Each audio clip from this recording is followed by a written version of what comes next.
네, 오늘 마켓인사이트 업종 분석은 예고해드린 대로 항공주입니다. 오늘 외환시장에서 원화 약세가 굉장히 강하게 나오고 있는 상황인데 이게 내년에도 이어진다라고 하면 항공주를 어떻게 봐야 되는지 얘기를 좀 나눠봐야 될 것 같습니다.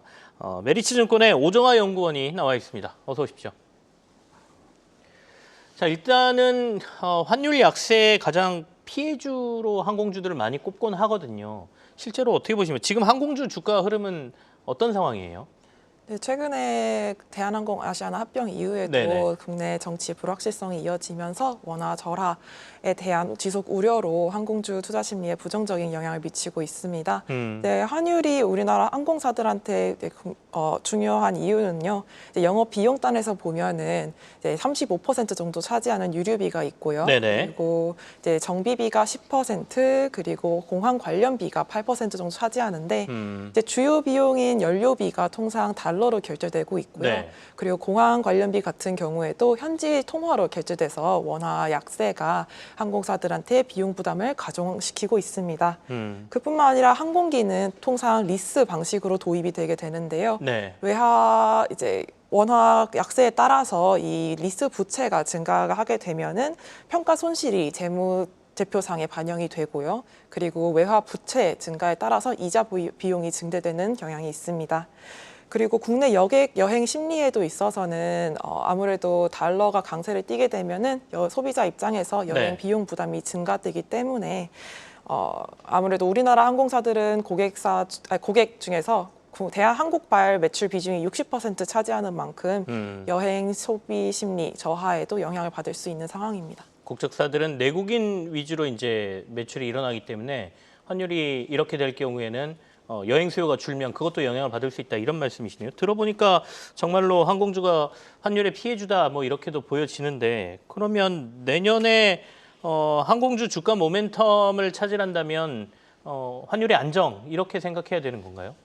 네, 내년에는 환율 안정이 가장 중요한 문제라고 네. 보고 있습니다.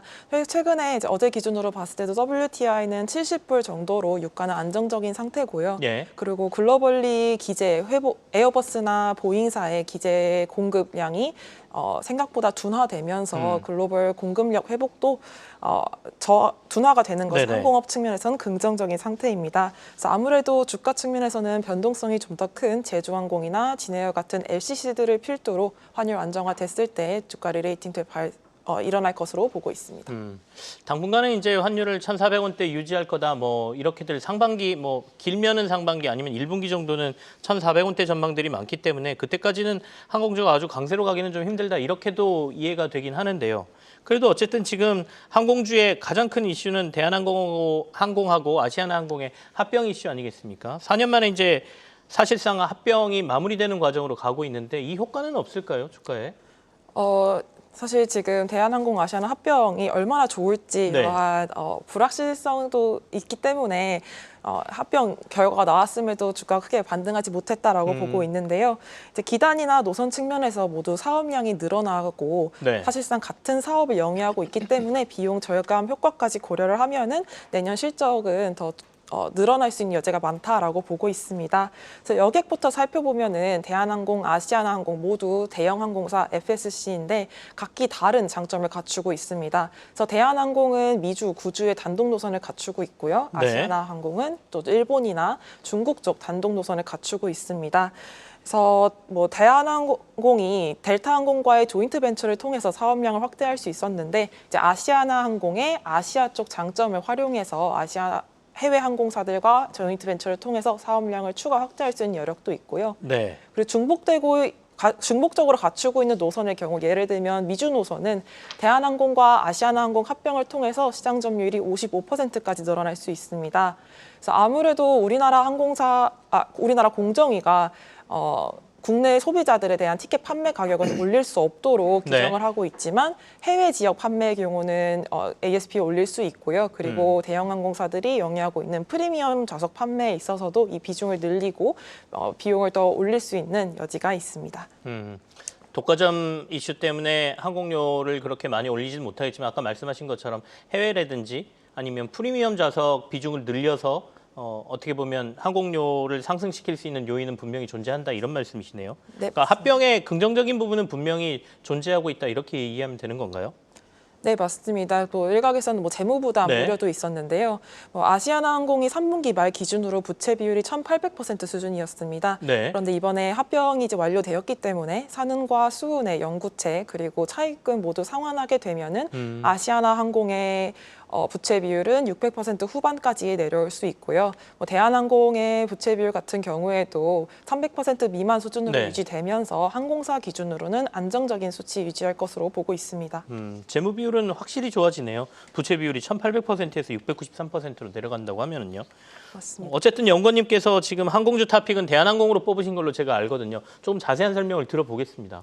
네, 대한항공 같은 경우에는 아시아나항공과 합병 이외에도 네. 장거리 여객을 저는 좋게 보고 있고요. 그리고 항공 화물 쪽도 항공사들의 이 하단을 지켜줄 것이라 보고 있습니다.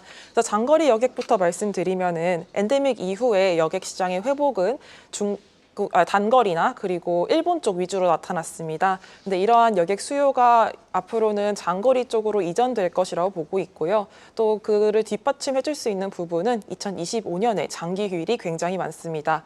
이제 기억하실 테지만 2024년에는 추석 그리고 국군의 날 등 장기 휴가가 굉장히 많았습니다. 이제 이런 장기 휴가를 3일 이상의 휴일로 정의를 하고 계산해봤을 때 2024년에는 휴일이 18일 정도 있었는데요. 이게 2025년에는 23일로 늘어나게 됩니다.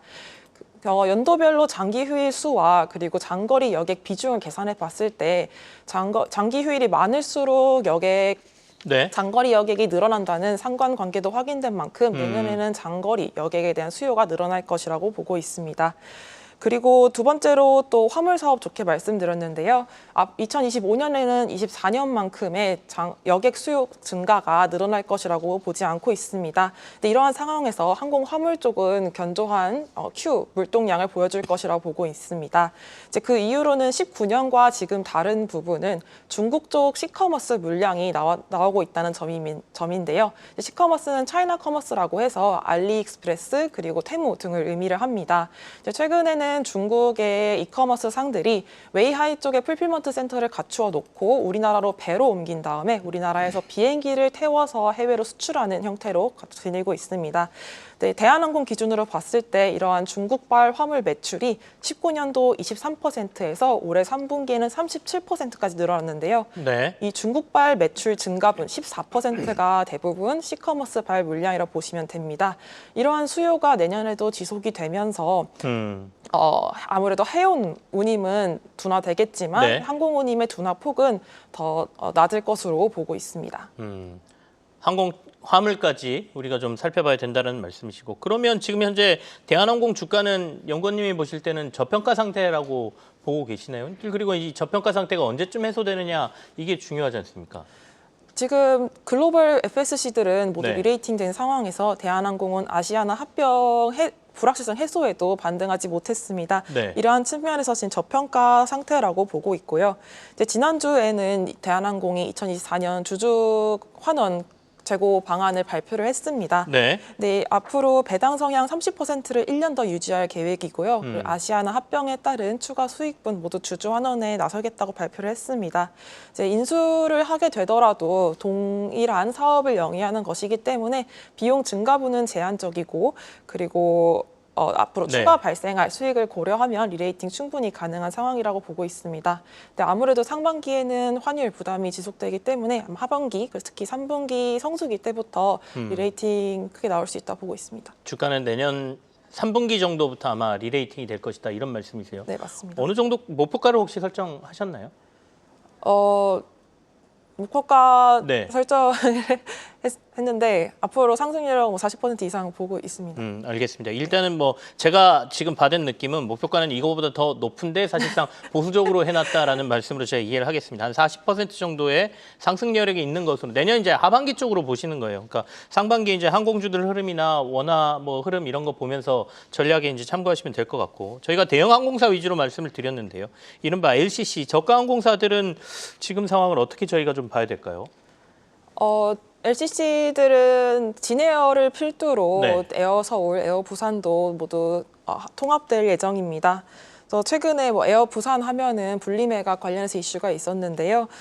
바로 지난주에 부산 시장 기자회견에서 네. 이제 부산 에어 설립을 하는 방향으로도 넘어가고 있기 때문에 사실상 에어 부산이 분리매각될 가능성은 낮게 보고 있고요. 지분율 측면에서도 아시아나항공이 에어 부산 44% 가지고 있고 부산시 측이 16% 가지고 있기 때문에 진에어로 통합이 되는 방향으로 생각을 하시면 되겠습니다. 그러면 이제 네. 이쪽은 어떻게 보세요? 만약에 그 대한항공하고 아시아나가 이제 합병을 하고 LCC도 다 통합되고 그러면 이른바 이 저가항공사들의 주가 흐름이라든지 시장의 재편도 이루어질 것 같은데 뭐 제주항공이나 티웨이 이런 회사들은 또 악영향을 받나요? 어떻게 전반적으로 판단하고 계십니까? 사실 팬데믹 이전 2019년에도 LCC들은 누가 더 기단을 많이 확보하냐, 누가 규모의 경제를 빨리 만드느냐 하는 네. 싸움이 있었습니다. 네, 이러한 측면에서 원래 제주항공이 최대 기단으로 우리나라 1등 항공사였고 멀티플도 가장 높게 받고 있었는데요. 이번 합병을 하게 되면은 이제 현재 제주항공이 52대 기단을 갖추고 있는데 통합 진에어가 58대로 1등 기단으로 이제 올라오게 됩니다. 이렇게 되면은 진에어의 멀티플이 추가 상승될 수 있다고 보고 있습니다. 그래서 통상적으로 제주항공이 PER 7배 그리고 진에어가 5배 정도 받고 있는데 이러한 구도가 네. 뒤바뀔 수 있는 상황이 내년에 발생한다라고 보고 있습니다. 저가항공사들은 결국에는 항공기를 얼마나 많이 보유하느냐, 규모의 경제다 이런 말씀이시네요. 맞습니다. 그러니까 통합이 되고 나면 진에어 쪽이 항공기 제일 많이 갖는 가장 큰 LCC이기 때문에 그쪽이 가장 유력하다 이런 말씀이신가요? 네, 맞습니다. 주가적으로 봐도 그러면 LCC 중에는 진에어가 제일 유망해 보이십니까? 네, 지금 진에어가 가장 저평가 받고 있는데요. 네네. 네, 앞으로 그러한 최대 항공사가 진에어로 변모하는 만큼 다시 리레이팅 될 수 있다라고 보고 있습니다. 그럼 종합을 좀 해볼까요? 항공업 전체 매크로 환경이나 이런 걸로 봤을 때 지금 말씀하시는 투자 전략 이런 것들을 종합하면 지금은 어떤 상황이고 투자해야 될 항공주 어떻게 봐야 될 것 같습니까? 종합을 해봤을 때 네. 지금 항공업 환율을 제외하면 매크로적으로는 긍정적인 상황입니다. 그래서 아무래도 안정적으로 보면은 대형 항공사를 선호하고 있고요. 네. 유가 외에도 두 가지 또 매크로 상황 말씀드리면은 뭐 항공기 공급력 그리고 뭐 러시아 쪽 분쟁 이슈가 있는데요. 이제 보잉과 에어버스사가 생산량 회복을 못 하고 있습니다. 이제 심지어 보잉사는 최근 9월에 2달간 파업을 진행하면서 네. 이제 공급력 회복이 앞으로 최소 3년은 더 걸릴 것이라고 보고 있는 상황이고요. 이제 2024년 여객 회복기에서는 누가 더 기재를 빨리 인도받느냐가 중요했는데 아무래도 여객 증가율이 둔화되면서 이제 오히려 공급력 회복이 둔화되는 것은 긍정적인 상황으로 보고 있습니다.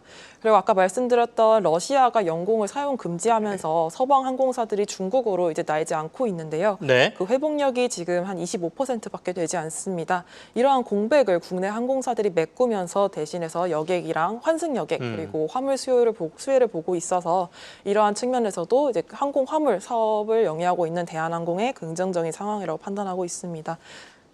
네.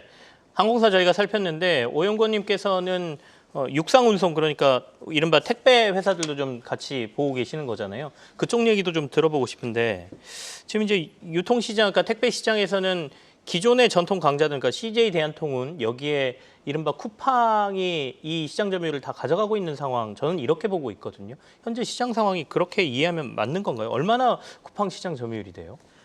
일단 물동량 네. 기준으로 살펴봤을 때 3분기 기준으로 쿠팡이 40% 점유율을 가지고 있고요. 그리고 대한통운이 26%를 기록을 했습니다. 근데 아무래도 이제 쿠팡에서 주문을 하면 회색 네. 봉투가 여러 개 오지 않습니까? 그거를 하나하나 세서 단포 방식을 취하고 있고 CJ 대한통운은 한 박스에 옵니다. 그래서 합포라고 해서 이 기준이 다르지만 뭐 쿠팡의 물동량 성장률이나 그리고 거래액 증가율을 봤을 때는 이제 무시할 수 없는 수준이다. 가파르게 올라오고 있다라고 보시면 되겠습니다. 그래서인가요? 뭐 쿠팡을 따라잡기 위해서 CJ 대한통운이 7일 주 배송, 그러니까 7일 내내 배송하겠다 이런 전략을 좀 펼치는 것 같은데 어떻게 좀 시장이 내년에는 좀 바뀔 걸로 전망하세요? 네, 주 7일 배송을 하는 것은 쿠팡과 동일한 배송 서비스를 제공하겠다라는 것을 의미를 합니다. 네. 그래서 CJ 대한통운의 주요 고객은 네이버라고 보면 되는데요. 내년부터 네이버가 커머스 사업에 더 본격적으로 이제 드라이브를 걸겠다라고 발표한 만큼 네이버가 얼마나 강력한 프로모션을 제시하느냐, 그렇게 해서 셀러 그리고 고객들이 얼마나 이동하는가가 중요하다 보고 있습니다. 그래서 네이버가 강력한 프로모션을 진행하면서 내년 하반기 중에는 이 물동량의 이동이 확인될 수 있다라고 보고 있습니다. 네이버가 중요해졌군요. 결국엔 네이버하고 CJ 대한통운 쪽 물동량이 얼마나 늘어나느냐에 따라서 지금 주 7일 배송도 영향이 얼마나 되는지, 그다음에 쿠팡을 얼마나 CJ 대한통운이 따라잡는지가 결정될 거다, 이런 말씀이십니다. 앞서 항공주 얘기할 때도 중국의 시커머스 업체들 얘기를 좀 하셨거든요.